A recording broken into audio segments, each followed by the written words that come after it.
The impetus for this project is disease preparedness. And so if we know what's circulating in these bats, and we know that humans come into the bat caves and there are interactions occurring between bats and the humans, we know which viruses to kind of keep an eye on, so to speak. And so it allows us to perform targeted surveillance and look for specific pathogens.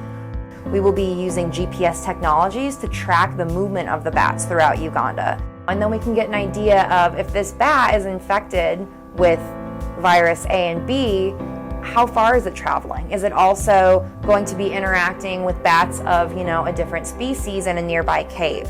And so we can kind of couple the biosurveillance, or couple the information that we're learning about what viruses these bats are infected with, couple that with the geographic movement of these bats. And then there's also a human component. So we'll be working with medical clinics kind of in areas close to the caves and testing human serum to get an idea of whether or not humans are exposed to the same viruses that the bats are exposed to. What we're doing is actually using mosquitoes to detect what's circulating. So this makes surveillance a lot easier. We actually were in the middle of testing the efficiency and the efficacy of this kind of surveillance method. We've done pilot studies before in Liberia. We're now in the middle of a pilot study in Guatemala, kind of doing a larger, more comprehensive study.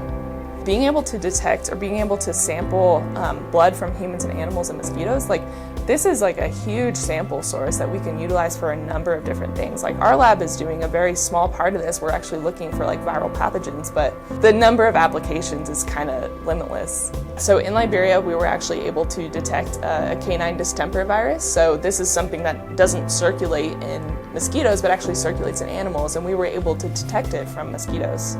One way that epidemiologists and disease ecologists, kind of a lens that they like to think through, is through the epidemiologic triad. And so with that, you've got your host. So your host could be your human that's infected. You've got your agent, so maybe your virus or your bacteria, and then you have the environment. And then another component of that, some people will say it's the epidemiologic pyramid, because one component of that that's very important, particularly for vector-borne disease, is the arthropod vector itself. So by looking at things through this lens, it kind of allows us to trace the transmission and get an idea of the ecology of these viruses in nature.